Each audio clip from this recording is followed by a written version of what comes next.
Runhappy, standing at Claiborne Farm.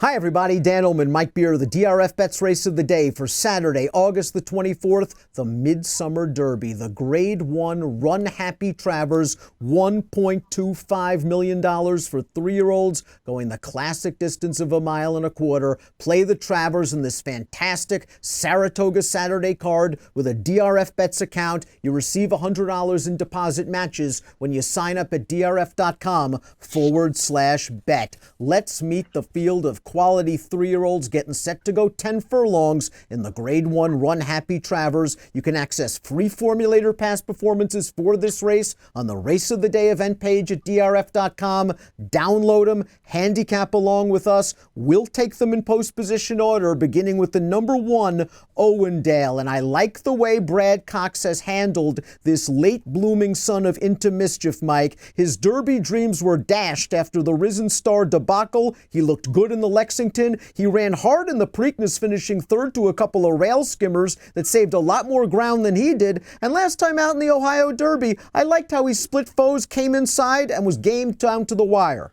Yeah, I agree with all that stuff. It felt like the Lexington was really his sort of coming out party. It took him a while to get there, but I mean, he just ran a big race that day. So to me, it was sort of a question: what's he going to do after this? Is he really that good? Or was that kind of a fluky performance? I think he showed in the Preakness that he really is that good. He ran a really good third in that race. Last time, all right, he was a heavy favorite. He sort of had that field over a barrel, but he was last early behind a pretty slow pace. I thought he did some good things in there, too. This horse is developing rapidly.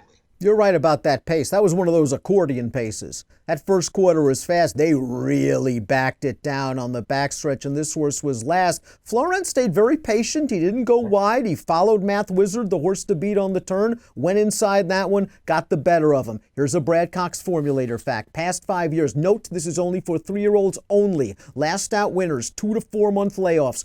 42% winners, $5.66 return on investment. The number 2 is Code of Honor. Placed second via that controversial disqualification in the Kentucky Derby. I thought Johnny V gave him a great ride in that race. He settled in behind maximum security. He basically avoided all of that nonsense turning into the stretch, shot up the wood. Do you think the 10 furlongs got to him that day? I wonder if he's a little better at slightly shorter distances.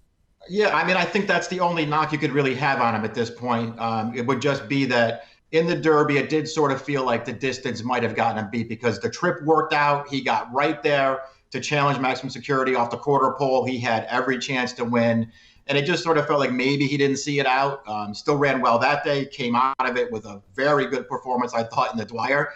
If he gets the distance, and I think it is a little bit of a question, if he gets it, he's one of the horses to beat in here. The Dwyer going a one-turn mile was a super impressive race because they were walking early. Johnny had him last. He was tempted to go 5 wide on the turn, but Johnny's a great veteran. He waited, he found a seam, everything worked out except he dropped the stick in late stretch, but Code of Honor did the rest. This is a very, very talented horse. He is a major contender in this race to be sure, especially if you give him a little bit of pace. Let's throw up the Timeform US pace projector for this race. Pace seemingly coming from the outside. The 3 highest honors wouldn't mind a fast pace at all. Just consider that this horse was unraced at the beginning of the Keeneland Spring Meet. He was working in company with Guarana, and both of them were the talk of the track. This horse would be undefeated if he didn't have inside stretch trouble in his career debut. Last time out in the Curlin, he might have been on the best part of the track, Mike, on the outside, but he sure looked good in his 2-turn debut.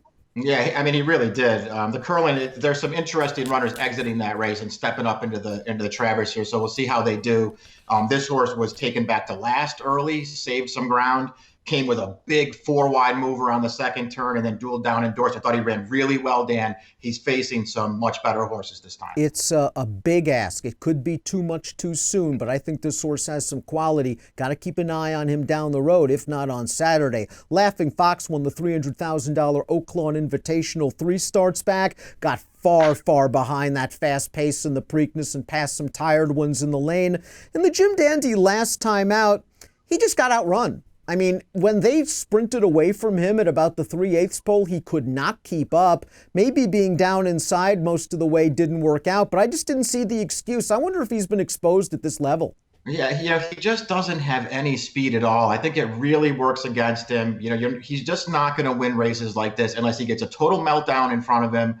I don't know if that's going to happen. And here he just needs to catch a couple of breaks. Talk about a horse that doesn't have any speed. That's the 5 Everfast, who occasionally pops a big one at a price. Note the Holy Bull runner-up effort at 128 to 1, and then Rosario gave him a great ride in the Preakness. Fast pace, he stayed last, he saved ground every step, and I think that ride got him second over the wide rallying Owendale. For some reason, Luis Saez vacated the rail in the Belmont. I don't know why he did that, and after that, Everfast didn't do any running. Last time out in the Haskell, you can make the argument maybe he's not built for the Monmouth racetrack, which is usually speed favoring, and they just got away from him early. Yeah, that's valid. I mean, he's one of those horses I feel like, maybe you want to consider throwing him in underneath at a big price because he's shown that he can get pieces.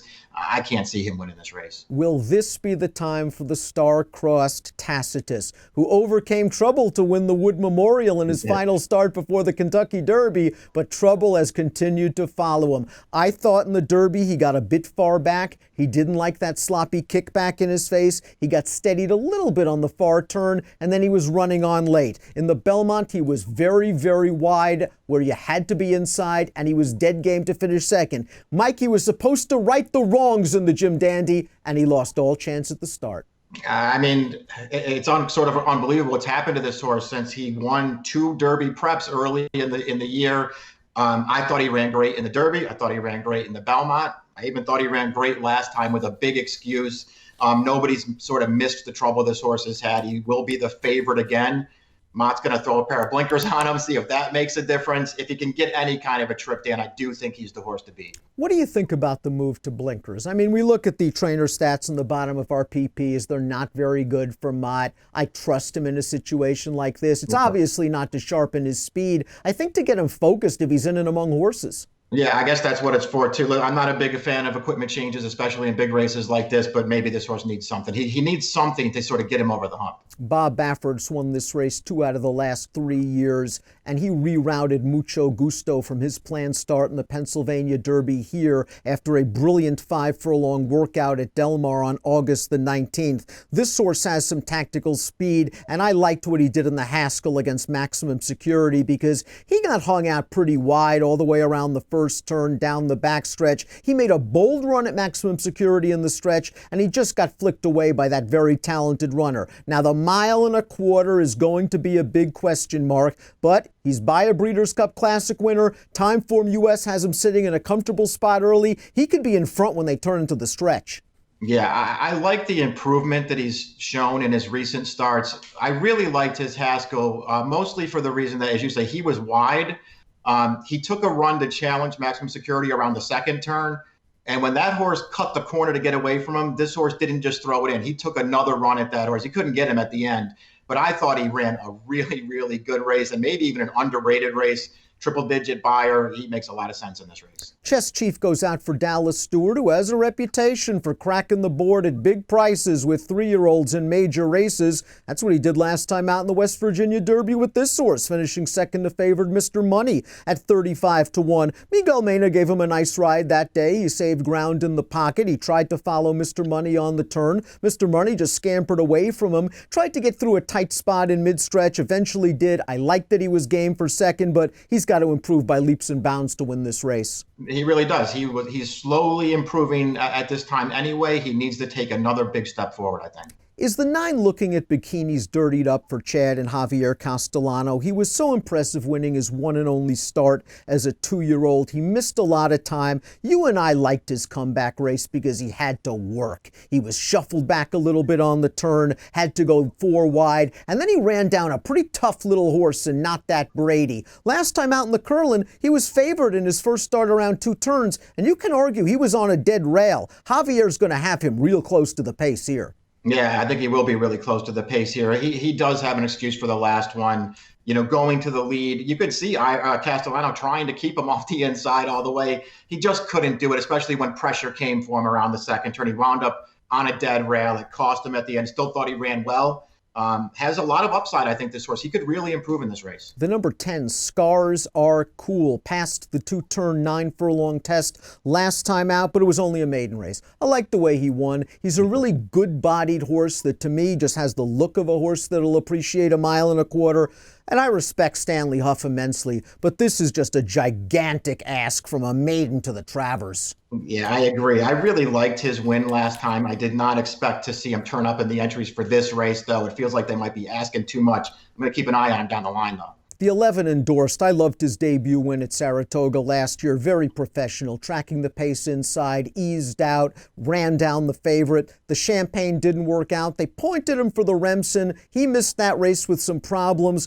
I liked his return, too, because I think 6 furlongs is a little short for this horse. He was out-sprinted early, but once he got to the outside, he had no problems running that field down. In the Curl, in his first start around 2 turns, they were asking a lot, stretching out 3 furlongs over a muddy track. He moved in tandem with the winner Highest Honors while just inside and ran okay. I think he's a sleeper in here.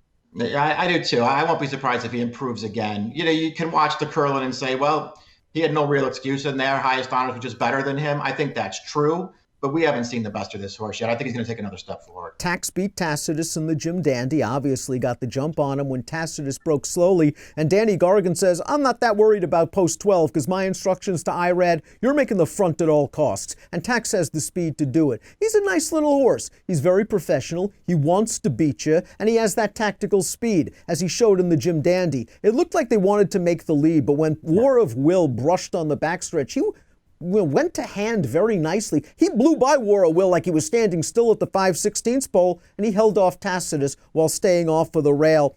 Is that the best he can do? Because I think he needs to do slightly better. I don't know if that's the best he can do. This is a horse who I think has maybe been a little underrated Absolutely. From the start. He's good. You know, he has a lot of speed, but he's also very tactical. So I'm sure they want to come out of there running to get a position, but he does not need the lead to run his best race. It was interesting to look at that Jim Dandy and see how much money he took. They bet this horse in there, and he ran to the backing. You know, listen, I didn't pick him in here. I have no knocks on this horse. I'd have to use him in any kind of multiple race wagers because he's probably going to be a decent price in this spot. Let's see who we did take in the Grade 1 Runhappy Travers. You like Owendale. There should be some pace, and this horse just seems to be improving week after week, month after month for a very good trainer. Yeah, I mean, I just think he fits really well in this field, and he might be a square price. I like that he has the inside, too, because even though he doesn't have speed, they can save ground early with him and then try and get some kind of a trip into the race coming to the stretch. Listen, maybe he can't improve again. I don't even know if he really needs to. If he just keeps his form and works out a trip, I think he contends with these horses. I liked Mucho Gusto's last race where he was very wide against Maximum Security. I like that Baffert was heartened enough by his most recent workout to run him here instead of the Pennsylvania Derby. And I like that he has the tactical speed where he can be in a good spot, 3rd or 4th, entering the backstretch and get the jump on the true one-run closers. I went 7, 6, 12, and 2. Give me numbers. Yeah, this is a wide open race. I went 1, 6, 2, and 11. It is the Grade 1, $1.25 million Runhappy Travers. It's the Midsummer Derby. It's the highlight of the entire Saratoga racing meet, and you can bet it with a DRFBets account. Sign up and get that $100 deposit match on drf.com/bet. Approximate post time for the Grade 1 Runhappy Travers, 5:44 Eastern. Good luck.